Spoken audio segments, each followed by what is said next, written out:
அஸ்ஸலாமு அலைக்கும் வரஹ்மத்துல்லாஹி வபரகாத்துஹு. கண்ணியத்திற்குரிய சகோதர பெரியோர்களே, ஸல்லல்லாஹு அலைஹி வஸல்லம் சொல்கிறாங்க, இந்த 4 பாக்கியங்கள் யாருக்கு கொடுக்கப்பட்டதோ அவருக்கு இவ்வுலகம் மறுவுலகம் சம்பந்தமான எல்லா பாக்கியங்களும் கிடைத்த ஒரு பாக்கியசாலியை போன்று என்றார்கள். அது என்ன 4 பாக்கியம்? நன்றி செலுத்தும் உள்ளம், அல்லாஹ்வை திக்ர் செய்கிற நாவு, அதேபோல துன்பங்களை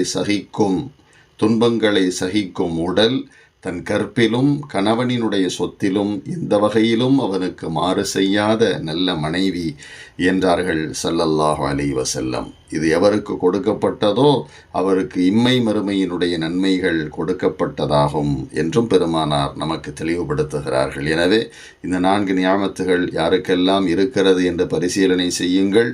இல்லை என்றால் ரப்பிடத்திலே துஆ செய்யுங்கள். அல்லாஹ் கிருபை செய்வானாக. ஆமீன் யா ரப்பல் ஆலமீன்.